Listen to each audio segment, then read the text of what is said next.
નમો દ્વૈ સૌહરિહંતાનમ નમો દ્વૈ સૌદાનમ નમો દ્વૈ સૌહાયર્યાન નમો દ્વૈ સૌજાયાનમ નમો દ્વૈ સૌતિકાવતી સાવનમ ઓમકારમિંદુ સંયુક્ત નિત્યમ ધ્યાયંતિ યોગિન કામદમોક્ષનો છે ઓંકારાય નમો નમઃ મંગલમ ભગવાન મંગલમ કુટુંબી મંગલમ કુંડારીઓ જૈન્દ્રમો સુમંગલમ નમઃ સમય સારાય સ્વાનુભૂત્યા ચકાસ્તે ભવાય ભવાય સર્વમાં વિભાવ નિર્ધની દાતા. નિયમસાર ભગવાન કુંકુંદાચાર્ય રચિત નિયમસાર તથા મુનિવર પદ્મપ્રબંધારી દેવ રચિત તાત્પર્ય વૃત્તિ ટીકા એનો સ્વાધ્યાય ચાલે છે. એમાં 9મો અધિકાર પરમ સમાધિ અધિકાર, એની ગાથા 126 પછીથી 8 કળશ કહેવામાં આવ્યા છે. તે પૈકી 7 કળશનો આપણે સ્વાધ્યાય પૂરો કર્યો છે અને આજે 8મો કળશ એટલે કે શ્લોક 211 એનો સ્વાધ્યાય શરૂ કરીએ છીએ. જયત્યો અનઘમ આત્મતત્વમ ઇદમ સંસારકમ મહામુનિ ગણાદિનાથ હૃદયયાર વિંદ સ્થિતમ વિમુક્ત ભવકારણમ સ્ફુટિત શુદ્ધમ એકાંત સદા નિજ મિહિન્ની લીનમપી સુદર્શા ગોચરમ. 211માં શ્લોકના અર્થમાં કહે છે કે આ અનગ એટલે નિર્દોષ આત્મતત્વ જયવંત છે. આ નિર્દોષ પાપ રહિત દોષ રહિત એવું આત્મતત્વ જયવંત છે કે જેણે સંસારને અસ્ત કર્યો છે, જે મહામુનિગણના અધિનાથના ગણધરોના હૃદયારવિંદમાં સ્થિત છે, ગણધરોના હૃદયમાં સ્થિત છે. એટલે કે એમને એ સહજ છે. જેણે ભવનું કારણ તજી દીધું છે, જે એકાંતે શુદ્ધ પ્રગટ થયું છે, અર્થાત જે સર્વથા શુદ્ધપણે સ્પષ્ટ જણાય છે એવું આ આત્મતત્વ, જે સદા ટંકોત્કીર્ણ ચૈતન્ય સામાન્ય રૂપ નિજ મહિમામાં લીન હોવા છતાં સમ્યક દ્રષ્ટિઓને ગોચર છે. આ આત્મતત્વ પોતે પોતાનામાં જ છે. એનું નિત્ય શુદ્ધ પરિણમન અંદરમાં એક ચાલી રહ્યું છે, એટલે એ પોતે પોતાનામાં જ છે. પણ છતાંય તે સમ્યક દ્રષ્ટિઓને ગોચર છે, એટલે સમ્યક દ્રષ્ટિઓને અનુભવમાં આવે છે. પણ અહીંયા તો મુખ્યતાથી વાત ગણધર ભગવાનની કરી કે ગણધર ભગવાનના હૃદયારવિંદમાં સ્થિત છે, એમના હૃદયમાં એ સ્થિત છે, એટલે એમને તો સદાય એની જ ભાવના રહી છે. અને એ આત્મતત્વ કે જેની અંદર કોઈ પર પદાર્થ નથી, સંસાર નથી, અને સંસારનું કારણ એટલે ભવનું કારણ પણ એની અંદર નથી, એવું એ શુદ્ધ ગણધર ભગવાનને તો એમ એ પ્રગટ થયું છે. તો એનો વિસ્તાર આપણે પૂજ્ય ગુરુદેવ પાસેથી સમજીએ. મૂળ વાત તો અહીંયા એ લીધી છે કે નિજ મહિમામાં લીન એવું સહજ અજય તત્વ, એ આત્મતત્વ જયવંત છે અને એ સમ્યક દ્રષ્ટિઓને ગોચર છે. તો નિયમસાર પ્રવચન સદગુરુ પ્રવચન પ્રસાદ ભાગ બીજો, એના પાના નંબર 724, 211 શ્લોકના અર્થ પછીથી ગુરુદેવ સમજાવે છે કે સહજ નિર્દોષ તત્વ જયવંત છે. સહજ નિર્દોષ તત્વ, પોતાનો તત્વ આત્મા જયવંત વર્તે છે, જયવંત છે. કેવું છે એ તત્વ? કેવું છે તો કહે છે કે જેણે સંસારને અસ્ત કર્યો છે. સંસાર એ તત્વમાં નથી અને એ તત્વનો આશ્રય કરતા સંસારનો નાશ થાય છે. સંસાર પછી ઉભો રહેતો નથી. પોતાનું સહજ નિર્દોષ આત્મતત્વ, પરમ તત્વ એ સદાય જયવંત વર્તે છે. એનું લક્ષ થતા, એનો આશ્રય કરતા સંસારનો અસ્ત થાય છે, સંસાર નાશ પામે છે, સંસાર ઉભો રહેતો નથી. કે વસ્તુમાં કદી સંસાર છે જ નહીં. આત્મ વસ્તુમાં તો સંસાર છે જ નહીં. પોતાની ચીજમાં સંસાર કે સંસારનો ભાવ પણ નથી.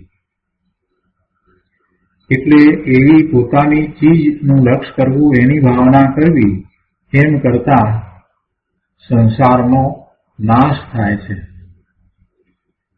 એટલે વસ્તુમાં કદી સંસાર છે જ નહીં. વસ્તુ તો સદાય જયવંત છે, વસ્તુ તો ત્રિકાળ શુદ્ધ છે. એવી વસ્તુની દ્રષ્ટિ કર તો પર્યાયમાંથી સંસારનો અભાવ થશે અને પૂર્ણ શુદ્ધ દશા પ્રગટ થશે. આગળ કહે છે, વળી તે સહજ તત્વ મહામુનિગણના નાયક એવા ગણધરદેવના હૃદય કમળમાં સ્થિત છે. સાધકની વાત છે, તેથી ગણધરદેવને લીધા છે. ગણધરદેવ સર્વોત્કૃષ્ટ સાધક છે અને પોતાની સાધનાને પૂર્ણ કરનાર છે. આ જ ભાવમાં એમની સાધના પૂર્ણ થનાર છે. પૂર્ણ શુદ્ધ સ્વરૂપને એ પ્રાપ્ત કરનાર છે. હજી એ દશા આવી નથી, હજી કેવળ જ્ઞાન પ્રગટ નથી થયું, પણ એવું કેવળ જ્ઞાન એમને થનાર છે. એટલે સર્વોત્તમ જે પદ, સર્વોત્તમ પદ, હરિયંત પદ, એને ગણધર ભગવાન પ્રગટ કરનાર છે. એટલે એવા સાધકની અહીંયા વાત લીધી છે. કેવળી ભગવાન, હરિયંત ભગવાન, દિનેશ્વર ભગવાન, તીર્થંકર ભગવાન તો પ્રગટ પુરુષોત્તમ થઈ ગયા. એમને તો કેવળ જ્ઞાન થયું ને એમને તો એ હરિયંત દશાને પ્રગટ કરી દીધી છે. એમને તો પરમાત્મા દશા થઈ ગઈ છે. તો અહીંયા તો આ મહામુનિગણના નાયક એવા ગણધર ભગવાનની વાત લીધી છે અને એમ કહ્યું કે એમના હૃદય કમળમાં આ પરમ સહજ નિર્દોષ તત્વ જયવંત વર્તે છે, એ એમાં સ્થિત છે.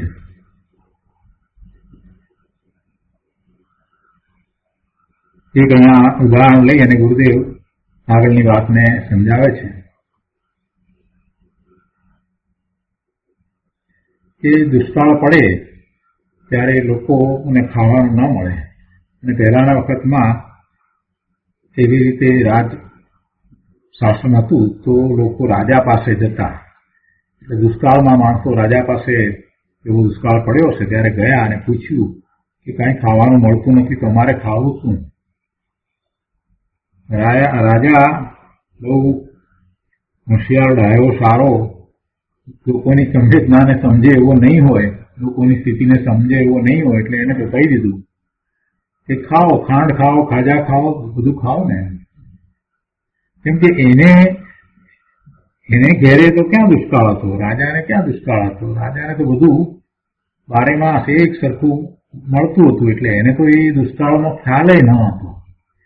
રાજાને ઘેરે દુષ્કાળ ન હતો એટલે રાજાને ક્યાંથી આવે ખ્યાલ કે આ દુષ્કાળની પરિસ્થિતિમાં લોકો બિચારા ભૂખે મરે છે? એને ઘેરે દુષ્કાળ હતો જ નહીં. એને તો બારે માસ એ ખાજા, મીઠાઈ બધું ઉપલબ્ધ હતું. એટલે એ તો એમ જ કહે ને, એને ઘેરે ક્યાં દુષ્કાળ હતો? તો જેને ઘેરે દુષ્કાળ નથી, જેને ક્યારેય દુષ્કાળ જોયો નથી, એને દુષ્કાળની કલ્પના ક્યાંથી આવે? એવી રીતે અહીંયા જેણે પોતાની એવી હલકી દશાને જોઈ જ નથી એને પછી હલકી દશાની વાત હોતી જ નથી. એટલે અહીંયા કહે છે કે મુનિરાજ કહે છે કે અંતરમાં આવું સહજ તત્વ જયવંત વર્તે છે તેને અનુભવો. એમને વારે માસ ત્રિકાળ કાયમ હંમેશા એ સહજ તત્વ જ અંદરમાં અનુભવાય છે, તો એમને પામરતાની વાત ક્યાં છે? એટલે એ પણ એમ જ કહે છે કે અમને તો આવું સહજ આનંદમય તત્વ અનુભવમાં આવે છે જે સદાય જયવંત વર્તે છે, જે ભવના ભ્રમણનો નાશ કરનારું છે એવું તત્વ સદાય જયવંત વર્તે છે, તો તમે પણ એને અનુભવો. અંદરમાં જ પરમાત્મા શક્તિ ભરી છે તેને અનુભવો. જેને આ શક્તિ પ્રાપ્ત થઈ છે, પર્યાયમાં પ્રગટ થઈ છે, એને બધું પછી એમ જ લાગે છે. એને એવા પોતાના પરમાત્મા સ્વરૂપરૂપ જે લક્ષ્મી પ્રગટ થઈ છે એને પછી ક્યાં દરિદ્રતા છે? એને કોઈ પ્રકારની દરિદ્રતા નથી, અને એને પછી ક્યાં દુષ્કાળ છે? એટલે એ તો એમ જ કહે ને કે જે સહજ તત્વ અંદરમાં છે એને અનુભવો, આનંદમાં રહો, સુખમાં રહો, શાંતિનો અનુભવ કરો, એમ જ કહેશે ને. પેલા અજ્ઞાનીને તો એનો અનુભવ નથી, એ વાત ખ્યાલમાં આવી નથી, એટલે એ શું કહેશે? અજ્ઞાની તો એમ કહે છે કે અમને દેખાતું નથી, તો કઈ રીતે એને અનુભવવું? આ સહજ તત્વ કે અમને દેખાતું નથી, એને કઈ રીતે અનુભવવું? કેમ કે અજ્ઞાનીની દ્રષ્ટિ એ તરફ થઈ નથી. એને ઇન્દ્રિયો દ્વારા એ તત્વને જાણવું છે, અનુભવવું છે. ઇન્દ્રિયો દ્વારા એ તત્વ અનુભવમાં આવે એવું નથી, એટલે એને તો ક્યારેય અનુભવ્યું નથી. એટલે એ તો એમ જ કહે છે કે અમને તો એ તત્વ દેખાતું નથી, તો પછી કઈ રીતે અનુભવવું?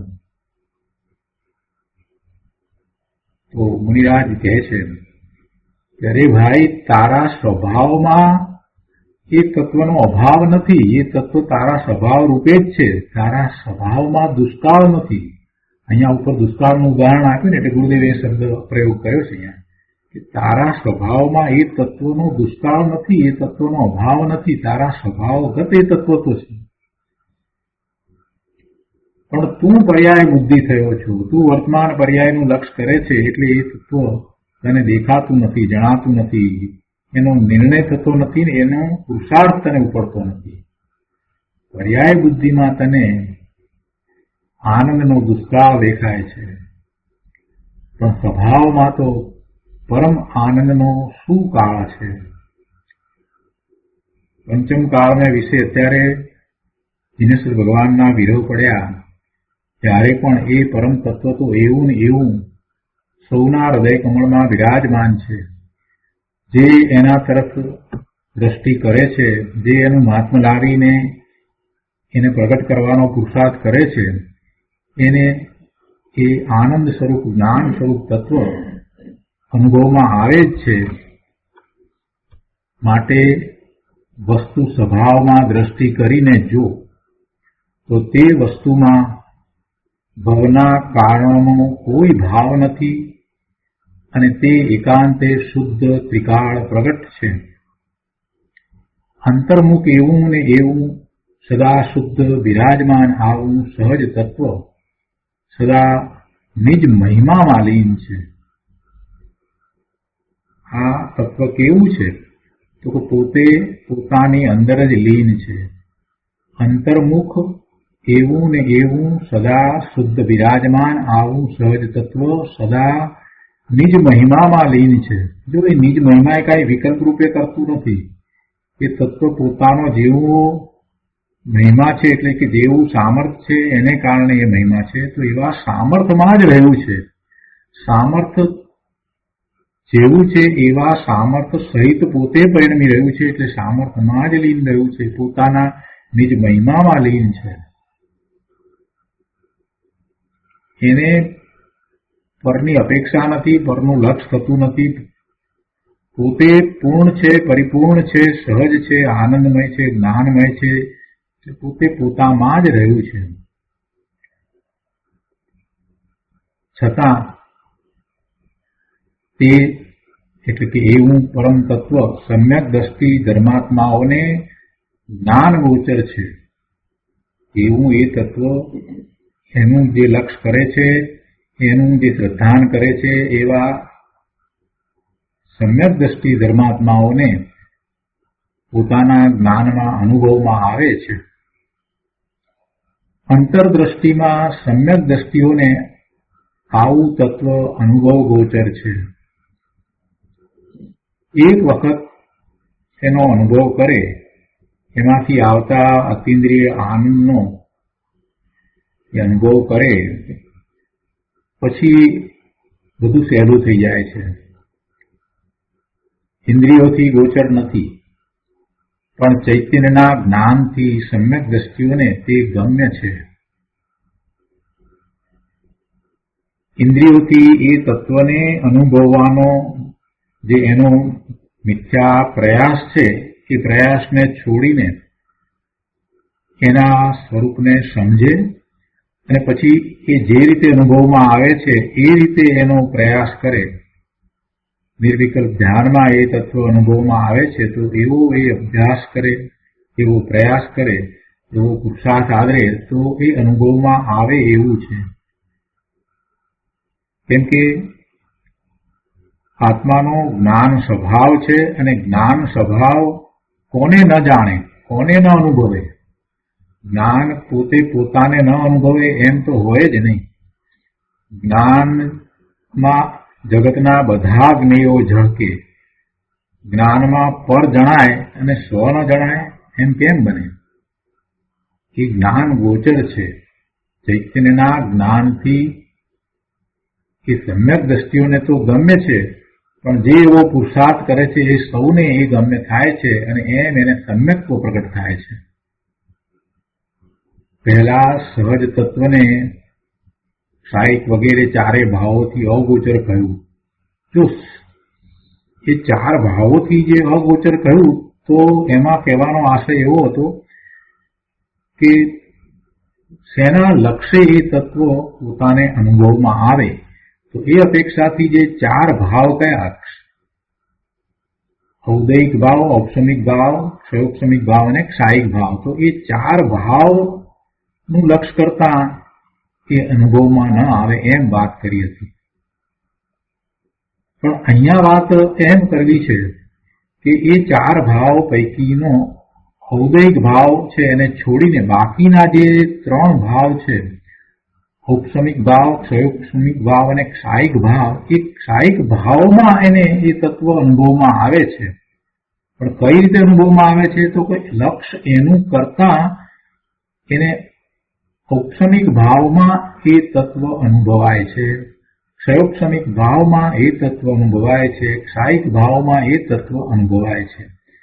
એટલે સમ્યક દ્રષ્ટિને એ તત્વ ગમ્ય છે, અનુભવમાં આવે છે.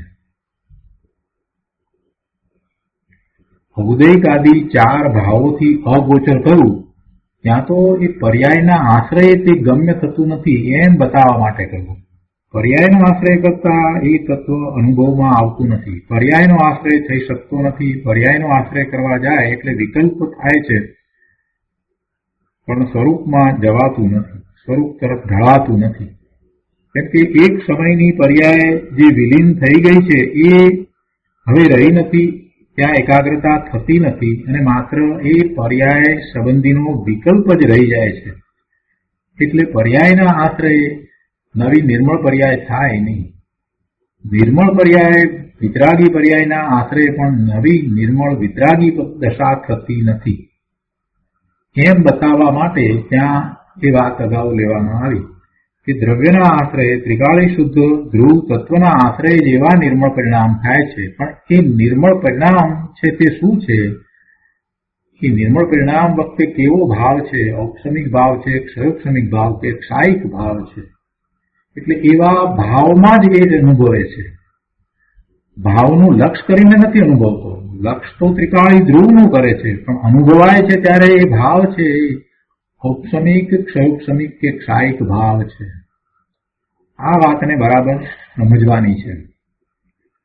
વસ્તુ અનુભવમાં આવે છે એ તો એના આશ્રય અનુભવમાં આવે છે, એનો આશ્રય કરતા, એનું આલંબન લેતા, એ તરફ ઢળતા ત્યાં એકાગ્રતા કરતા અનુભવમાં આવે છે. અને એકાગ્રતા કરતા હવે જે પરિણતિ થઈ છે એ પરિણતિમાં એ પરિણામ જે છે એને વિતરાગી પરિણામ કયા, એ પરિણતિની અંદર જે ભાવ છે એને વિતરાગી ભાવ કયો, એટલે ઔપસમિક ભાવ છે, ક્ષયોપસમિક ભાવ છે કે ક્ષાયિક ભાવ છે. બીજી રીતે કહીએ તો એ બધા પરિણામ મોક્ષ માર્ગના પરિણામ છે. એ વખતે એનું લક્ષ સ્વરૂપ તરફ છે, એનો ઉપયોગ જ્ઞાન દર્શનનો ઉપયોગ સ્વરૂપ તરફ વળ્યો છે, એટલે એ ઉપયોગને પણ શુદ્ધ ઉપયોગ કયો છે. પણ જે વખતે અનુભવાય છે એ વખતે એ પરિણામ જે થયા છે એને, એ પર્યાયને, એ દશાને એમ કહ્યું કે એ દશા એવી છે કે એ ક્ષણિક છે અને એ દશાના આશ્રય થઈ શકતો નથી. એ દશાના આશ્રય એવા નિર્મળ પરિણામ થતા નથી, પણ સ્વભાવના આશ્રય એવા નિર્મળ પરિણામ થાય છે. સ્વભાવના આશ્રય સમ્યક દ્રષ્ટિઓને તો તે ઉપસમ, ક્ષયોપસમ કે ક્ષાયિક ભાવમાં એ અનુભવાય છે, એટલે ગોચર થાય છે. ઉદય ભાવથી ગોચર થતું નથી. 3 ભાવ છે તે મોક્ષ માર્ગરૂપ છે. ઉદય ભાવ છે તે મોક્ષ માર્ગરૂપ નથી, કેમ કે ત્યાં એનો ઉપયોગ બહારમાં છે. ઉદય સાથે એ જોડાયો છે. કર્મના ઉદયોને કારણે જે કંઈ છે તે ઉદયના ફળ તરફ એનું લક્ષ ગયું છે, એટલે કે ઔદયિક ભાવમાં એ સ્વરૂપ અનુભવમાં ના આવે. ઔપસમિક, ક્ષયોપસમિક કે ક્ષાયિક ભાવમાં એ પોતાનું સ્વરૂપ એને અનુભવાય છે. તો એનું કારણ એટલું છે કે એ વખતે એનો ઉપયોગ સ્વરૂપ તરફ વળ્યો છે, એટલે એ અનુભવમાં આવે છે. પણ ઔદયિક ભાવથી એ ગોચર થતું નથી, કેમ કે ઉદયની સાથે જોડાયો છે, એટલે એનું લક્ષ બહારમાં છે, પર તરફ લક્ષ છે. પણ સ્વભાવના આશ્રય ધ્રુવનું લક્ષ કરતા ઉપસમ, ક્ષયોપસમ કે ક્ષાયિક ભાવમાં એ પોતાનું નિજ શુદ્ધ આત્મતત્વ, સહજ તત્વ એ ગોચર છે, એ અનુભવમાં આવે છે, એ ગમ્ય છે, એ જણાય છે.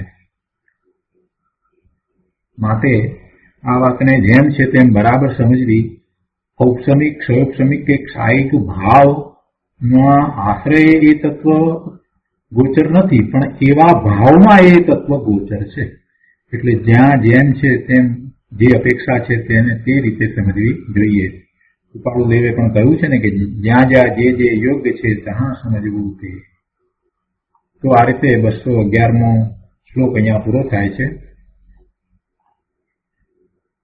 126મી ગાથા પછી મુનિરાજે કહેલા 8 કળશ આ રીતે આપણે પૂરા કરીએ છીએ. હવે કુંકુંદાચાર્ય ભગવાનની ગાથા 127. આ ગાથામાં ઘણા ભાવ ભર્યા છે અને ગુરુદેવે એનો ઘણો વિસ્તાર પણ કર્યો છે. ગાથા પણ એવી જ છે. સામાયિક વગેરેમાં આત્મા જ ઉપાદેય છે, એમ આ ગાથામાં કહ્યું છે. સામાયિક વગેરેમાં, વગેરે કહેતા સામાયિક કહો કે સમાધિ કહો, એમાં આત્મા જ ઉપાદેય છે. કે સંયમ હોય, નિયમ હોય, તપ હોય, તો એમાં આત્મા જ ઉપાદેય છે. એ વાત આ ગાથામાં કરી છે. તો કુંકુંદાચાર્ય ભગવાનની ગાથા 127. જસ્સ અણિહિદો અપ્પા સંયમે ઈણમે તવે તસ્સ સામાયિગમ થાઈ ઇતિ કેવલી શાસને. સંસ્કૃતમાં ગાથા છે. યસ્ય સન્નિહિત આત્મા સંયમે નિયમે તપસી તસ્ય સામાયિકમ સ્થાયી ઇતિ કેવલી શાસને.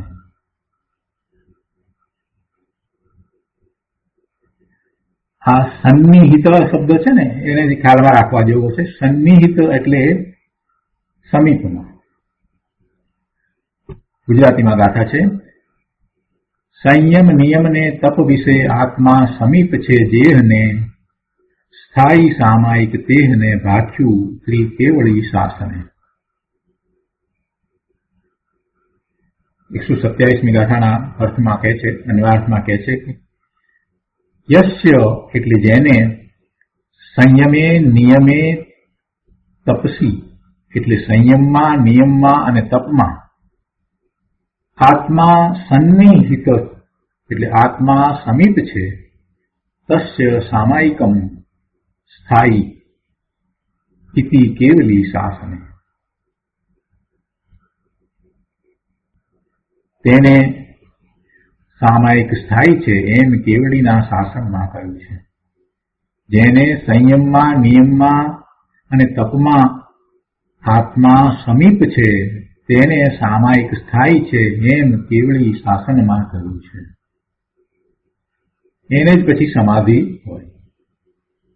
સંયમમાં પણ આત્મા એની સમીપમાં છે, નિયમમાં પણ આત્મા એની સમીપમાં છે અને તપમાં પણ આત્મા એની સમીપમાં છે.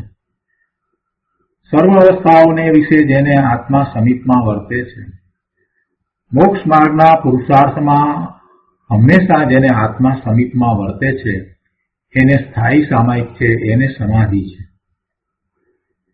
બહુ સરસ વાત છે આખી. મોક્ષ માર્ગની વાત કરીએ પણ જે મોક્ષ માર્ગમાં ખરેખર પ્રવર્તે છે એવા મુનિઓનો વિચાર કરીએ તો મુનિઓને હંમેશા આત્મા સમીપમાં છે, પોતે આત્માની સમીપમાં છે. એમના ઉપયોગ હંમેશા આત્માની સમીપ જ વર્તે છે.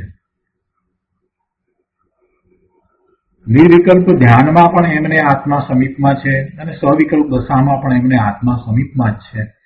આ વાત ટીકાની અંદર મુનિરાજ પદ્મપ્રમલધારી દેવ સમજાવે છે. નિર્વિકલ્પ ધ્યાનની દશામાં એટલે કે નિશ્ચયથી પણ જ્યારે સંયમ છે ત્યારે પણ એમને આત્મા સમીપમાં વર્તે છે, અને વ્યવહાર સંયમ છે એટલે સ્વવિકલ્પ દશા છે ત્યારે પણ એમને આત્મા સમીપમાં જ વર્તે છે. અને એ જ રીતે નિયમ માટે પણ સમજવું અને તપ માટે પણ સમજવું કે નિશ્ચયથી નિયમ છે, નિશ્ચયથી તપ છે, તો એ વખતે તો નિર્વિકલ્પ દશા છે, તો એ વખતે પણ આત્મા સમીપમાં વર્તે છે. અને વ્યવહારથી નિયમ છે અને વ્યવહારથી તપ છે તો એ વખતે પણ એમને આત્મા સમીપમાં જ વર્તે છે. આવું જેને આત્માનું સમીપપણું છે, આવો જેને આત્માનો સદાય સંગ છે, એમને સ્થાયી સામાયિક છે. અને એ વાત કોઈએ કહી નથી, એ કેવળીના શાસનમાં આવેલી વાત છે, એટલે કે દિનેશ્વર ભગવાનની વાણીમાં આવેલી વાત છે. તો ટીકા લઈએ. મુનિરાજ પદ્મપ્રમલધારી દેવ આ ગાથાની ટીકામાં કહે છે કે અહીં આ ગાથામાં પણ આત્મા જ ઉપાદેય છે એમ કહ્યું છે. અહીં આ ગાથામાં પણ આત્મા જ ઉપાદેય છે એમ કહ્યું છે. એટલે પહેલા પણ આ વાત તો આવી જ ગઈ છે કે આત્મા જ ઉપાદેય છે. પણ આત્મા ઉપાદેય છે એ તો બોધનું કથન કહ્યું, એ તો બોધ રૂપે વાત કરી. અહીંયા તો એ સ્પષ્ટ બતાવવું છે કે મુનિઓને આત્મા હંમેશા ઉપાદેય હોય જ છે. બોધરૂપ કથન કોઈને આપણે કહીએ કે ભાઈ આત્મા ઉપાદેય છે, આ એક સ્ટેટમેન્ટ થયું. અને બીજી વાત એમ સમજાવી કે જો આ મુનિરાજ તરફ જો, મુનિરાજને તો હંમેશા આત્મા ઉપાદેય છે. એ બે વાતમાં ઘણો ફેર છે.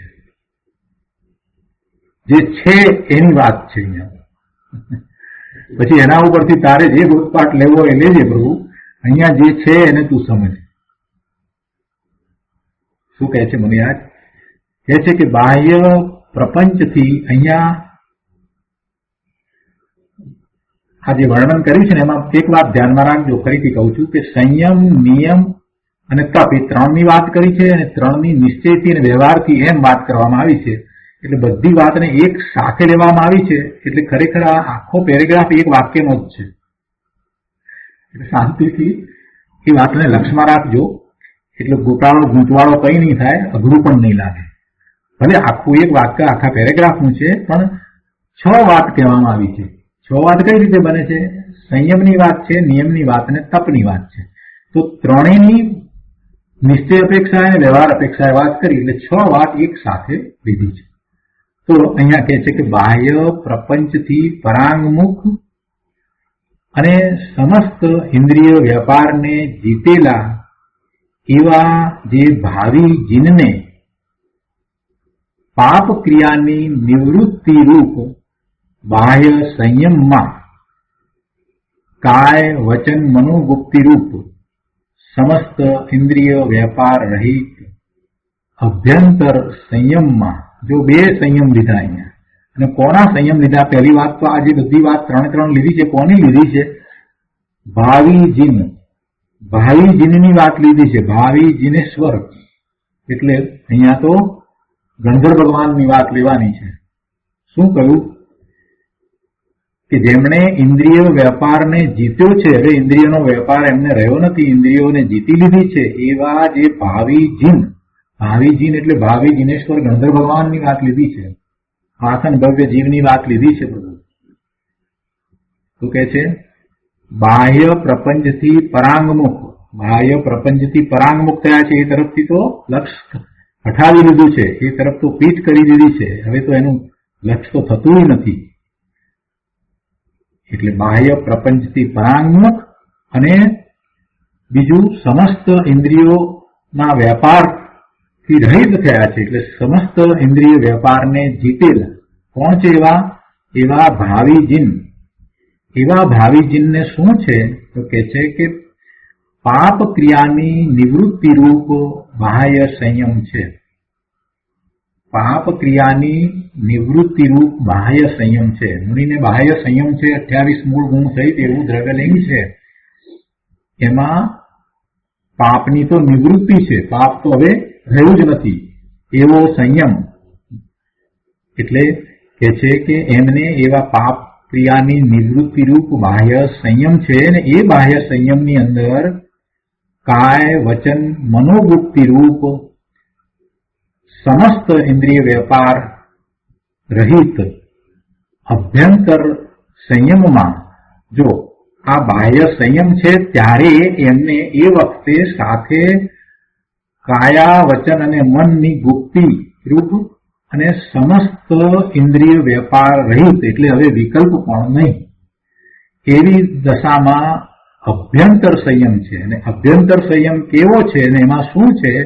તો કે છે કે સમસ્ત ઇન્દ્રિય વેપાર રહિત અભ્યંતર સંયમમાં માત્ર પરિમિત મર્યાદિત કાળના આચરણ સ્વરૂપ નિયમમાં, જો આ સંયમની વાત કરી એમાં, અને પછી છેલ્લે કહેશે એમાં શું છે, એ વાત તો બધાની છે એની સાથે કહેશે કે એમાં એમને આત્મા સમીપમાં છે, એમ કેવું છે. એટલે આ જે વાક્ય છે એના પછી અલ્પવિરામ કરવામાં આવે છે, એટલે 6 વાત એક સાથે કહીને પછી એ વાત લેશે. તો એમાં આત્મા સમીપમાં છે. અને એ સંયમ પછીથી હવે આ નિયમની વાત કરે છે કે માત્ર પરિમિત એટલે મર્યાદિત કાળના આચરણ સ્વરૂપ નિયમમાં, એટલે આ વ્યવહાર નિયમ થાય. માત્ર પરિમિત મર્યાદિત કાળના આચરણ સ્વરૂપ નિયમમાં, એવો નિયમ આપણે લઈએ ને કે ભાઈ આટલા વખત માટે આ જાતના પછાણ અથવા તો આ રીતે હું નિયમ કરીશ, કે સતત આ રીતે અમુક સમય સુધી કરીશ, તો એ રીતે જે કાળની મર્યાદા સહિત જે આચરણ કરવામાં આવે એ વ્યવહાર આચરણ છે, એટલે એ નિયમ. તો એ વ્યવહાર નિયમ એટલે કહે છે કે માત્ર પરિમિત મર્યાદિત કાળના આચરણ સ્વરૂપ નિયમમાં, એટલે વ્યવહાર નિયમમાં, અને સાથે બીજું કહે છે કે નિજ સ્વરૂપમાં અવિચળ સ્થિતિ રૂપ, પોતાના સ્વરૂપમાંથી હવે ચડે નહીં એવી અવિચળ સ્થિતિ રૂપ ચિન્મય પરબ્રહ્મમાં નિયત નિશ્ચળ રહેલા, એટલે હવે પોતાના સ્વરૂપમાં જ રહ્યા છે, એમાંથી ચલિત નથી થતા એવો નિયમ, એટલે એ નિશ્ચયથી નિયમ થયો. એવા નિશ્ચય અંતર્ગત આચારમાં, અર્થાત નિશ્ચય અભ્યંતર નિયમમાં શું છે? એમાં પણ આત્મા સમીપમાં છે. 4 વાત કરી. હવે એના પછીથી બીજી 2 વાત કરે છે, તપની વાત કરે છે. તો કહે છે કે વ્યવહારથી પ્રપંચિત જ્ઞાન દર્શન ચારિત્ર તપ વીર્ય આચાર રૂપ. અહીંયા જો પ્રપંચિત જે શબ્દ છે ને એનો અર્થ થાય છે કે દર્શાવવામાં આવેલા, વ્યવહારથી દર્શાવવામાં આવેલા. જ્ઞાન, દર્શન, ચારિત્ર, તપ અને વીર્ય આચાર એ વ્યવહાર પંચ આચાર. એવા પંચ આચારમાં અર્થાત વ્યવહાર તપસ્ચરણમાં તથા હવે નિશ્ચય તપસ્ચરણની વાત કરે છે કે તથા પંચમ ગતિના હેતુભૂત પંચમ ગતિના કારણરૂપ કાંઈ પણ પરિગ્રહ પ્રપંચથી સર્વથા રહિત સકલ દુરાચારની નિવૃત્તિના કારણભૂત એવા પરમ તપસ્ચરણમાં એટલે એવા નિશ્ચય તપસ્ચરણમાં નિશ્ચય તપમાં પણ એમને આત્મા સમીપમાં છે. હવે આત્મા સમીપમાં છે તેમાં એક વાત સાથે મુનિવર જોડે છે કે કઈ રીતે આત્મા સમીપમાં છે. તો કહે છે કે એ બધામાં આ 6 વાત કરી એ બધામાં પરમ ગુરુના પ્રસાદથી પ્રાપ્ત કરાયેલો નિરંજન નિજ કારણ પરમાત્મા સદા સમીપ છે. એ બધામાં 6 કારણ પરમાત્મા સદા સમીપ છે એમ તો કહ્યું, પણ સાથે એક વાત શું લીધી વધારાની અહીંયા કે પરમ ગુરુના પ્રસાદથી પ્રાપ્ત કરાયેલું. જો એ પણ વ્યવહારના એનું કથન છે. પરમ ગુરુના પ્રસાદથી કારણ પરમાત્મા પ્રાપ્ત થતો નથી, પણ પરમ ગુરુ એ જે ઉપદેશ આપ્યો એ ઉપદેશને ગ્રહીને પોતે પુરુષાર્થ કર્યો અને એમ પોતે કારણ પરમાત્માની સમીપમાં થયા. પણ અહીંયા પરમ ગુરુ પ્રત્યેનો એવો વિનય દર્શાવવો છે એટલા માટે એ વ્યવહારને એનું કથન અહીંયા લીધું છે કે પરમ ગુરુએ જ માર્ગ દર્શાવ્યો ત્યારે અમે તો આ આત્માને પામ્યા. આપણે પણ એમ કહીએ છીએ કે આપણને પોતાના નિજ આત્માનું ભાન અને જ્ઞાન કોણે કરાવ્યું તો ગુરુએ કરાવ્યું. આપણે ગુરુદેવનો ઉપકાર માનતા હંમેશા એ વાત બોલીએ જ છીએ. નમો સમય તારાય સ્વાનુભૂત્યા ચકાશ્રે ચિત્ત સ્વભાવાય ભાવાય સર્વ ભાવાંતર છે એમ કરી અને નિજ શુદ્ધ આત્મ તત્વને આપણે નમસ્કાર કરીએ છીએ ત્યારે કહીએ છીએ કે એવા નિજ શુદ્ધ આત્મ તત્વનું જેમણે ભાન અને જ્ઞાન કરાવ્યું છે એવા ગુરુને નમસ્કાર હોય એમ કરી વાત કરીએ છીએ. એટલે એ વખતે આપણે ગુરુ પ્રત્યેનો એવો ભક્તિભાવ જગાવીએ છીએ અને એવું સહજ થઈ જાય છે, એવું સહજ થાય છે. એટલે મુનિવરે પણ અહીંયા એ વાતને લીધી છે કે પરમ ગુરુના પ્રસાદથી પ્રાપ્ત કરાયેલો નિરંજન નિજ કારણ પરમાત્મા એ 6 વખતે જે વાત કરી એમાં 6 વખતે સદા એમને સમીપમાં છે. કોને? ભાવિ જીનને, શંકર ભગવાનને. અર્થાત જે મુનિને સંયમમાં, નિયમમાં અને તપમાં નિજ કારણ પરમાત્મા સદા નિકટ છે. જે આસન ભવ્ય મુનિ છે, જે આ ભવે મોક્ષ તે જવાના છે, જે કેવળ જ્ઞાન પ્રગટ કરવાના છે, એવા મુનિને એમના સંયમમાં, એમના નિયમમાં, એમના તપમાં એ નિજ કારણ પરમાત્મા સદા નિકટ છે. અને ક્યારે એ નિશ્ચયથી હોય ત્યારે, એટલે કે 7મા ગુણસ્થાનની નિર્વિકલ્પ ભૂમિકામાં હોય ત્યારે પણ, અને 6ઠા ગુણસ્થાનની સવિકલ્પ ભૂમિકામાં હોય ત્યારે વ્યવહારથી પણ એમને સદા કારણ પરમાત્મા સદા નિકટ છે. તે પરદ્રવ્ય પરાંગમુખ પરમ વિતરાગ સમ્યક દ્રષ્ટિ વિતરાગ ચારિત્રવંતને સામાયિક વ્રત સ્થાયી છે એમ કેવળીઓના શાસનમાં કહ્યું છે. અને આવા મુનિઓને પરદ્રવ્ય પરાંગમુખ પરમ વિતરાગ સમ્યક દ્રષ્ટિ વિતરાગ ચારિત્રવંતને એવા એ મુનિઓ કેવા છે એની વાત લીધી હવે કે તે પરદ્રવ્યથી પરાંગમુખ થયેલા છે, પરમ વિતરાગ સમ્યક દ્રષ્ટિ વિતરાગ ચારિત્રવંત છે, એમને સામાયિક વ્રત સ્થાયી છે એમ કેવળીઓના શાસનમાં થયું છે. તો ફરીથી આખો પેરેગ્રાફ આ રીતે વાંચશો તો શાંતિથી બધું બરાબર સમજાઈ જશે. 6 વાત લીધી, નિશ્ચયથી અને વ્યવહારથી 3 પ્રકારની વાતને લીધી અને એમ દર્શાવીને એમ કહ્યું કે એમને કારણ પરમાત્મા સદા સમીપમાં છે. અને એમાં સાથે એક વિનય પણ બતાવ્યો કે એમને જે આત્મા જે કારણ પરમાત્મા છે એ કોના દ્વારા પ્રાપ્ત થયો, એટલે ગુરુના પ્રસાદથી પ્રાપ્ત થયો એ વાત પણ લીધી. અને પછી એમ કહ્યું કે એવા ચારિત્રવંતને આ સ્થાયી સામાયિક હોય છે, અથવા તો સામાયિક વ્રત સ્થાયી છે એ વાત કેવળી ભગવાનના શાસનમાં આવી છે. તો હવે આનો વધુ વિસ્તાર અને પ્રયોજનભૂત વાત આપણે પૂજ્ય ગુરુદેવ પાસેથી સમજીએ. ટીકાને આપણે સામાન્ય અર્થ સહિત ન સમજીએ, શું વાત કહેવામાં આવી છે એ સમજ્યા ન હોઈએ અને આમનામ વાંચી જઈએ એનો કાંઈ અર્થ નથી. કેમ કે બીજી વખતે આ રીતે સમજ્યા છે એટલે પછી જયારે વાંચીશું, અભ્યાસ કરીશું ત્યારે આપણને સહેલાઈથી સમજાશે. અને ગુરુદેવની વાતને આપણે સમજવી છે તો ગુરુદેવે તો એક એક લીટીને લઈને સમજાવ્યું છે. તો આખું સમગ્ર ચિત્ર આપણા મનમાં હોવું જોઈએ કે આ ટીકામાં શું કહેવા માંગે છે, અને એ પછીથી ગુરુદેવના પ્રવચનને આપણે સાંભળીએ તો બધું બરાબર સમજાય, નહીં તો સમજાય નહીં. તો 127મી ગાથા ઉપર પૂજ્ય ગુરુદેવે જે વિસ્તાર કર્યો છે તે આપણે લઈએ. નિયમસાર પ્રવચન સદગુરુ પ્રવચન પ્રસાદ ભાગ બીજો, પાના નંબર 726. અહીંયા ગુરુદેવ કહે છે કે સામાયિક વગેરેમાં આત્મા જ ઉપાદેય છે. એ વાત આ સૂત્રમાં કહેવામાં આવી છે. ગાથા અને અન્વયાર્થ પછીથી ગુરુદેવ સમજાવે છે કે જો આ સામાયિકનું સ્થાપન થાય છે એટલે શું? સામાયિકનું સ્થાપન થાય છે એટલે કે ખરેખરી સામાયિક આ રીતે હોય છે એવું તમે અંતરમાં સ્થાપન કરી લો. સામાયિકના સ્વરૂપને તમે અંદરમાં આ રીતે સ્થાપો કે આ સામાયિક જુઓ, આ સામાયિકનું સ્થાપન થાય છે. જેને સંયમમાં એટલે કે અંતરની વિતરાગી પરિણતિમાં આત્મા જ સમીપ છે, જેની પરિણતિમાં રાગ દૂર વર્તે છે અને આત્મા સમીપ વર્તે છે, સન્નિહિત એટલે સમીપ વર્તે છે, તેને સામાયિક હોય છે. વળી નિયમ અને તપ વગેરે પર્યાયમાં પણ આત્મા જ સમીપ વર્તે છે, રાગાદી ભાવો વર્તતા નથી. એટલે સંયમ, નિયમ, તપ એ ત્રણેયમાં આત્મા જ સમીપ વર્તે છે. એ ત્રણેય દશા છે, સંયમની દશા, નિયમની દશા, તપની દશા, એ ત્રણેય પર્યાય છે. તો એ વખતે એને આત્મા જ સમીપમાં વર્તે છે, રાગાદી ભાવો કઈ એની સમીપમાં વર્તતા નથી. આ રીતે જેની પરિણતિમાં આત્મા જ નિકટ વર્તે છે, સમીપ વર્તે છે,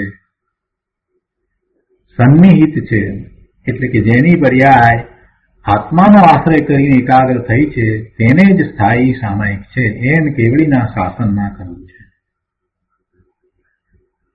એનો અર્થ એ થયો કે આત્મા જ ઉપાદેય છે.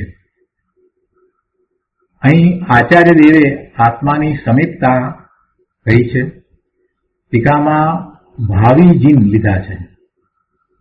ભાવિ જીન જે ભવે તીર્થંકર થવાના હોય તે ભવમાં તીર્થંકરનું સમ્યક્ત્વ એવું અપ્રતિહત હોય છે કે એક સમય માત્ર પણ તે ખસતું નથી. ગુરુદેવ તો તીર્થંકર ભગવાનની વાત લઈને અહીંયા સમજાવ્યું છે. બીજી વાત કરી છે પણ બહુ મહત્વની વાત કરી છે. ભાવિ જીન લીધા છે એટલે એ હવે જીનેશ્વર થવાના છે, જે હરિયંત પરમેશ્વર થવાના છે, એ બધાને આ વાત લાગુ પડે છે. એટલે ટીકામાં મુનિરાજ જેને લીધા છે, જે આસન ભવ્ય જીવ છે, જે આજ ભવ્ય મોક્ષ જનાર છે, એવા મુનિરાજને લીધા છે. પણ એની સાથે ગુરુદેવે તીર્થંકર સંબંધીની એક વાત લીધી છે અને એ દ્વારા એમ સમજાવવું છે કે જે આ ભવ્ય મોક્ષ જનાર છે એમની કેવી દશા હોય છે. તો કે છે કે એ જે ભવમાં એ તીર્થંકર થવાના છે એવા એ આત્માને સમ્યક્ત્વ એવું અપ્રતિહત હોય છે કે એક સમય માત્ર પણ તે ખસતું નથી. સમ્યક્ત્વ એવું અપ્રતિહત હોય છે, પાછું ન પડે, જરાય પાછું ન પડે, એક સમય માત્ર માટે પણ સમ્યક્ત્વ પાછું ન પડે એવું અપ્રતિહત હોય છે. એક સમય માટે તે પણ ખસતું નથી. તેમને સમ્યક્ત્વમાં સદાય પોતાનો આત્મા સમીપ જ વર્તે છે. આ આત્મા સમીપ વર્તે છે એની વાત જે ટીકામાં કરી તો એનું આ કારણ એક રીતે સમજાવી દીધું કે એમને સમ્યક્ત્વ અપ્રતિહત ભાવે છે. એક સમય માટે પણ શ્રદ્ધામાં કાંઈ ફેર પડતો જ નથી એવું અપ્રતિહત ભાવે સમ્યક્ત્વ છે. તો આવું જેને હોય, જેને આવું હોય એને પછી આત્મા સમીપ જ વર્તે ને. પોતે આત્મા જ છે, શુદ્ધ આત્મા જ છે, એવું એક સમય માત્ર માટે પણ થતું નથી. એટલે આત્માની સમીપમાં જ એ રહ્યા છે, એનું આ કારણ. જેની પરિણતિમાં શુદ્ધ કારણ પરમાત્મા સદાય સમીપ છે તેને જ સ્થાયી સામાયિક હોય છે. જો હવે ઘણો વિસ્તાર ગુરુદેવે લીધો છે, આપણે લઈએ. સામાયિક કોને કહેવી તેનું આ વર્ણન ચાલે છે. જેને સંયમ તપ વગેરેમાં એક શુદ્ધ આત્મા જ સમીપ છે અને જે પરદ્રવ્યોથી પરાંગમુખ છે તેને જ સ્થાયી સામાયિક છે એમ અહીં કહે છે.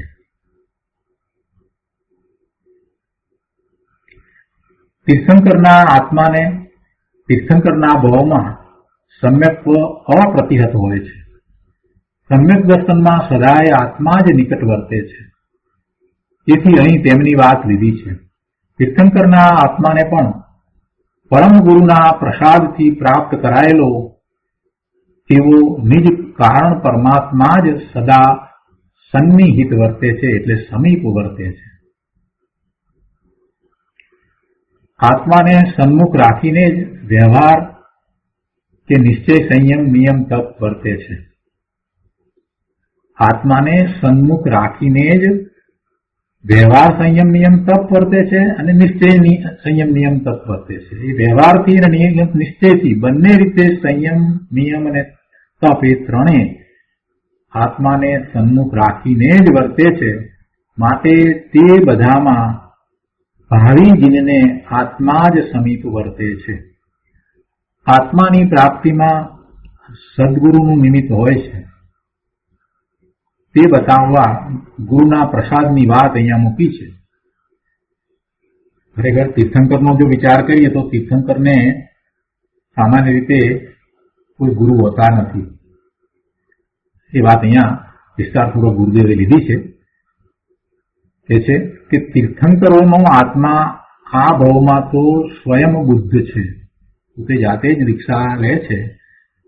જેના 5 કલ્યાણક થાય ને, પંચ કલ્યાણક જે થાય છે એવા તીર્થંકરોને તો એ સ્વયં બુદ્ધ છે, એટલે એ જાતે જ દીક્ષા લે છે. એટલે એમના કોઈ ગુરુ એમને હોતા જ નથી. આ ભાવમાં તેમને કોઈ ગુરુનું નિમિત્ત નથી. પણ પૂર્વે તેમને પણ પરમ ગુરુનું નિમિત્ત હતું. પૂર્વે એટલે પહેલાના ભાવમાં એમને ગુરુનું નિમિત્ત હતું. તે બતાવવા અહીં પરમ ગુરુના પ્રસાદથી આત્માની પ્રાપ્તિની વાત કહી છે. જે પંચ કલ્યાણક સહિત તીર્થંકર થાય તેમને તો પૂર્વ ભાવમાં ગુરુનું નિમિત્ત હોય છે. આ ભાવમાં નિમિત્ત હોતું નથી. એ સ્વયં બુદ્ધ છે, એટલે પોતે જ જાતે જ દીક્ષા લે છે. કોઈ ગુરુ હોતા નથી. પણ મહાવિદ્ય ક્ષેત્રમાં કોઈ તીર્થંકરો 3 કે 2 કલ્યાણક વાળા થાય છે. મહાવિદ્ય ક્ષેત્રમાં વર્તમાનમાં 20 તીર્થંકર ભગવાન બિરાજમાન છે. તો કહે છે કે તીર્થંકરની વાત છે, અન્ય કેવડીની વાત નથી. તીર્થંકરને પણ 5 કલ્યાણક ન હોય એવા કોઈ તીર્થંકર થાય છે. એટલે કોઈને 3 કે 2 કલ્યાણક થાય એમ હોય છે. એટલે પછીના 2 કલ્યાણકો હોય એ થાય. જો ગર્ભ કલ્યાણક ને જન્મ કલ્યાણક ન હોય તો બીજા 3 કલ્યાણક હોય. અને દીક્ષા કલ્યાણક પણ ન હોય તો બાકીના 2 પછી કલ્યાણક હોય. જે તપ કલ્યાણક હોય અને નિર્વાણ કલ્યાણક હોય. એટલે એમ 3 કે 2 કલ્યાણક હોય. એટલે કહે છે કે મહાવિદ્ય ક્ષેત્રમાં કોઈ તીર્થંકરો 3 કે 2 કલ્યાણક વાળા થાય છે. તેમને આ ભાવમાં પણ ગુરુનું નિમિત્ત હોય છે. જેમને આ ભાવમાં પણ ગુરુનું નિમિત્ત હોય છે તે બધાએ ભાવિ જીનને અંતરમાં નિરંજન નિજ પરમાત્મા જ સમીપ વર્તે છે. આ તો ગુરુ સંબંધીની વાત કરી, એમના વિનય સંબંધીની વાત કરી. હવે મૂળ વાત ઉપર આવે છે. ગુરુદેવ કહે છે કે બધાએ ભાવિ જીનને અંતરમાં નિરંજન નિજ પરમાત્મા જ સમીપ વર્તે છે. તેમજ બાહ્યમાં પરદ્રવ્યથી પરાંગમુખ થવામાં પણ આત્મા જ સમીપ વર્તે છે. આત્મા લક્ષમાં છે તેથી નિમિત્ત છૂટ્યું એમ કહેવાય છે. પણ ખરેખર તો આત્માનું લક્ષ થયું છે એટલે પછી નિમિત્ત તરફ લક્ષ જતું જ નથી. એટલે એ નિમિત્ત બનતું નથી. ત્રિકાળ શુદ્ધ કારણ પરમાત્માના આશ્રય જતા બાહ્ય હિંસા આદિ છૂટ્યા. તેથી તે પાપ ક્રિયાઓની નિવૃત્તિમાં પણ ખરેખર શુદ્ધ દ્રવ્ય સ્વભાવનું અવલંબન છે. ખરેખર તો એણે શું કર્યું કે એ શુદ્ધ કારણ પરમાત્માના આશ્રય ગયો અને એવો આશ્રય કર્યો એટલે પછી બાહ્યમાં હિંસા આદિ છૂટ્યા. તેથી એ પાપ ક્રિયાઓની નિવૃત્તિ થઈ અને એમ પાપ ક્રિયાઓની નિવૃત્તિ થવામાં પણ ખરેખર તો શુદ્ધ દ્રવ્ય સ્વભાવનું અવલંબન છે. અભ્યંતર સંયમમાં પણ શુદ્ધ આત્માનો જ આશ્રય હોવાથી તેમાં પણ આત્મા જ સમીપ વર્તે છે. એટલે પહેલા તો વ્યવહારની વાત લીધી કે વ્યવહારથી આ જે ચારિત્ર વગેરે છે એમાં આત્માની સમીપતા આ રીતે હોય છે. પાપ ક્રિયાઓની નિવૃત્તિ થવામાં પણ આત્માની સમીપતા આ રીતે હોય છે. એ વાત સમજાવી. અને હવે અભ્યંતર સંયમમાં પણ શુદ્ધ આત્માનો જ આશ્રય હોવાથી તેમાં પણ આત્મા જ સમીપ વર્તે છે. ચૈતન્યની સમીપમાં વર્તે છે માટે અભ્યંતર સંયમ વર્તે છે. બાહ્ય અને અભ્યંતર ક્રિયાઓનો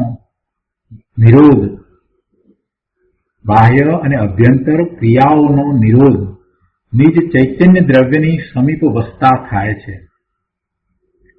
માટે બાહ્ય સંયમમાં કે અભ્યંતર સંયમમાં ભાવિ જીનને નિજ કારણ શુદ્ધ આત્મા જ સમીપ વર્તે છે. જો અંતરમાં શુદ્ધ આત્માનો આશ્રય એક સમય પણ છૂટી જાય તો ત્યાં બાહ્ય કે અભ્યંતર સંયમ રહેતો નથી. એટલે આત્મા તો સદાય સમીપમાં જ છે. જો અહીંયા એક વાત લીધી છે, કોઈને પ્રશ્ન થશે, અહીંયા એમ લીધું છે કે બાહ્ય અને અભ્યંતર ક્રિયાઓનો નિરોધ નિજ ચૈતન્ય દ્રવ્યની સમીપ વસતા થાય છે. જો અભ્યંતર ક્રિયાઓનો નિરોધ અહીંયા સાથે લીધો છે તો એમાં શું સમજવાનું છે? બાહ્ય ક્રિયાઓનો નિરોધ તો આપણે સમજીએ છીએ, પણ અભ્યંતર ક્રિયાઓ એટલે ક્રિયાઓને લેવાની છે એટલે બે પણ ત્યાં રહેતું નથી. અભ્યંતર ક્રિયાઓ એટલે સ્વરૂપનું લક્ષ કરે છે અને એ વખતે જે વિકલ્પો છે એ ત્યારે રહેતા નથી. એ અપેક્ષાથી એમને અહીંયા ક્રિયાઓમાં સમાવી લીધા છે.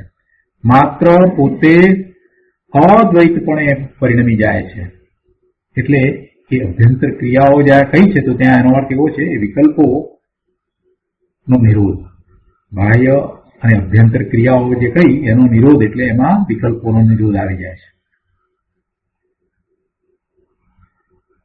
માટે બાહ્ય સંયમમાં કે અભ્યંતર સંયમમાં ભાવિ જીવને નિજ કારણ શુદ્ધ આત્મા જ સમીપ વર્તે છે. જો અંતરમાં શુદ્ધ આત્માનો આશ્રય એક સમય પણ છૂટી જાય તો ત્યાં બાહ્ય કે અભ્યંતર સંયમ રહેતો નથી. દ્રષ્ટિનો જે વિષય લક્ષમાં લીધો છે તેના આશ્રયે ક્ષણે ક્ષણે સંયમ વધતો જાય છે. માટે સંયમમાં એક આત્મા જ સમીપ વર્તે છે. જેટલું અંતરમાં શુદ્ધ આત્માનું અવલંબન થાય છે તેટલો સંયમ છે. જેટલું અંતરમાં શુદ્ધ આત્માનું અવલંબન થાય છે તેટલો આત્માનો સંયમ છે. એટલે આ બધા વખતે એને આત્મા જ સમીપમાં છે, બીજું કાંઈ નથી. આગળ કહે છે કે માત્ર પરિમિત કાળનું આચરણ. હવે નિયમની વાત લીધી છે, એમાં પહેલા વ્યવહાર નિયમની વાત. માત્ર પરિમિત કાળનું આચરણ તે નિયમ છે. પંચ મહાવ્રત તે જીવન પર્યંત હોય છે તે યમ છે. જો નિયમ ને યમનો તફાવત અહીંયા દર્શાવે છે. યમ કોને કહીએ? જે જીવન પર્યંત હોય છે એને યમ કહીએ છીએ, અને અમુક કાળ માટે હોય તે નિયમ છે. કૃપાળુદેવે પણ કહ્યું છે ને, યમ નિયમ આપ કીઓ કરીને આખું કાવ્ય લખ્યું છે. કે છે અહીંયા કે માત્ર પરિમિત કાળનું આચરણ તે નિયમ છે. પંચ મહાવ્રત તે જીવન પર્યંત હોય છે તે યમ છે. અને અમુક મુદતને માટે જે પ્રતિજ્ઞા કરી હોય તેને નિયમ કહેવાય છે. અમુક પ્રકારે આહાર મળે તો જ લેવો, હાથમાં થાળ અને થાળમાં બદામ લઈને ઉભા હોય તો જ આહાર લેવો, એવા અભિગ્રહ એ નિયમ છે. તે નિયમમાં પણ આત્મા જ સમીપ વર્તે છે. તેમજ નિજ સ્વરૂપમાં અવિચળ સ્થિતિરૂપ અંતરંગ નિશ્ચય આચરણમાં પણ આત્માનો જ આશ્રય વર્તે છે. પરમાત્માની સમીપથી પરિણતિ છૂટતી નથી. એ નિયમ નિશ્ચયથી હોય કે વ્યવહારથી હોય, બધા વખતે કે એમ હોય તો એ વખતે પણ પરમાત્માની સમીપતા છૂટતી નથી. પોતાની પરિણતિ પરમાત્મા તત્વની સમીપમાં જ હોય છે. હવે અહીંયા આ વધારે વિશેષ સ્પષ્ટતા કરતા કહે છે, પંચાચારની વાત કરવી છે ને એ વાત હવે અહીંયા લીધી છે કે જ્ઞાનના 8 આચાર, વિનય વગેરે, દર્શનના 8 આચાર, નિશંકતા વગેરે, તો તેમાં પણ એક શુદ્ધતા આત્માની જ વર્તે છે. વિકલ્પની મુખ્યતા નથી, ત્યાં પણ આત્માની જ મુખ્યતા વર્તે છે. ચારિત્રના આચાર, તપના આચાર, વીર્યના આચાર, અહીંયા પંચ આચાર લેવા છે એટલે બધા આચાર અહીંયા લીધા છે. જ્ઞાનના આચાર, દર્શનના આચાર, ચારિત્રના આચાર, તપના આચાર અને વીર્યના આચાર, એમ પંચ આચાર. તો એવા એ બધા આચાર, પંચ આચાર, એ પંચ આચાર એ બધામાં પણ રાગની મુખ્યતા નથી, પરંતુ એક શુદ્ધ આત્માની જ મુખ્યતા છે, તેનું જ અવલંબન છે. જો ચૈતન્યનું અવલંબન ઊભું છે તો જ તે પંચાચારને વ્યવહાર ચારિત્ર કહેવાય છે. વ્યવહાર કરવો એટલે એમાં એમ ના સમજવું કે એ વખતે આત્માનું અવલંબન ન હોય. જો આત્માનું અવલંબન ન હોય તો એને વ્યવહાર આચાર કહેવાય નહીં. કેમ કે આપણે જાણીએ છીએ કે નિશ્ચય છે તો જ વ્યવહાર હોય, જેને નિશ્ચય નથી એને વ્યવહાર હોતો જ નથી. એટલે એમને નિશ્ચય છે, અને નિશ્ચય છે તો આત્માનું લક્ષ તો છે જ, અને એવું આત્માનું લક્ષ, આત્માનું સમીપપણું છે, તો એટલે એનો અર્થ એ થયો કે વ્યવહાર આચારમાં પણ આત્માની સમીપતા છે. એટલે એ પંચ આચારમાં પણ, એ ભલે વ્યવહાર ચારિત્ર હોય તો પણ એમાં પણ આત્માની સમીપતા છે. જો ચૈતન્યનું અવલંબન ઊભું છે તો જ તે પંચાચારને વ્યવહાર ચારિત્ર કહેવાય છે. જો ચૈતન્યનું અવલંબન નથી તો એ પંચાચારને વ્યવહાર ચારિત્ર કહેવાતું નથી, એને માત્ર શુભભાવ કહેવાય છે. ભાવિ જીન સંયમ, તપ વગેરે પરિણતિમાં ચૈતન્ય ભગવાનનો છેડો છોડતા નથી. ચૈતન્ય ભગવાન આત્માનો છેડો છોડતા નથી, એની સમીપમાં જ રહે છે, ક્યારેય એને છોડતા નથી. એ સંયમ, તપ, નિયમ બધું ગમે તે હોય, વ્યવહારથી હોય, નિશ્ચયથી હોય, પણ એનો આત્માનો છેડો છોડતા નથી, આત્માને છોડતા નથી. જેમ સાસુનો છેડો પકડી અને વર સાસુ પાસેથી પૈસા લે છે ને, જે છોડે નહીં એનો છેડો, જ્યાં સુધી પૈસા ના આપે ત્યાં સુધી. લગ્ન વખતે આવો એક વ્યવહાર હોય છે. તેમ અહીંયા કહે છે કે ચૈતન્ય પરિણતિ એ અંતરમાં શુદ્ધ કારણ પરમાત્માનો છેડો એવો પકડ્યો છે કે મુક્તિ લીધા વિના છૂટકો નહીં કરે, એને છોડશે નહીં. પેલા સાસુ પાસેથી પૈસા લીધા વિના જમાઈ છોડતા નથી, એવી રીતે અહીંયા કહે છે કે ચૈતન્ય પરિણતિ એ અંતરમાં શુદ્ધ કારણ પરમાત્માનો છેડો એવો પકડ્યો છે કે મુક્તિ લીધે છૂટકો. વચમાં વિરો કે આંતરો પડે નહીં, અને આનું નામ સ્થાયી સામાયિક છે, એમ કેવડીના શાસનમાં કહ્યું છે. બહુ સરસ વાત કરી. વ્યવહાર પંચાચારના વિકલ્પ વખતે પણ મુનિને અંતરમાં શુદ્ધ આત્માનું અવલંબન ખસતું નથી. જો અંતરમાં શુદ્ધ આત્માનું અવલંબન ખસે તો મુનિને સંયમ, નિયમ કે પંચાચાર વગેરે રહેતા નથી. વળી તપમાં પણ તે આત્મા સમીપ જ વર્તે છે. અને તપ કેવું છે તો કે પંચમ ગતિના હેતુભૂત છે. તપ કેવું છે? પંચમ ગતિ એટલે સિદ્ધની ગતિનું કારણ છે. એટલે જેમાં માન આદિનો હેતુ હોય તેને તપ ન કહેવાય. માન ખાતર, અભિમાન ખાતર જે કરવામાં આવે એને તો તપ કહેતાય નથી. જે તપ પંચમ ગતિનું કારણ થાય છે એને જ તપ કહેવાય છે. વળી કાંઈ પણ પરિગ્રહના પ્રપંચથી રહિત અને સમસ્ત શુભાશુભ ઈચ્છાઓ રૂપ દુરાચારની નિવૃત્તિના કારણરૂપ એવા તપમાં પણ આત્મા સદા સમીપ જ છે. ભગવાન આત્માનો વિરહ એક સમય પણ થતો નથી. તો આજનો સ્વાધ્યાય અહીંયા સુધી રાખીએ છીએ. વધુ વિસ્તાર આપણે આવતી વખતે લઈશું. હવે સુખધામ બોલીએ. સુખધામ અનંત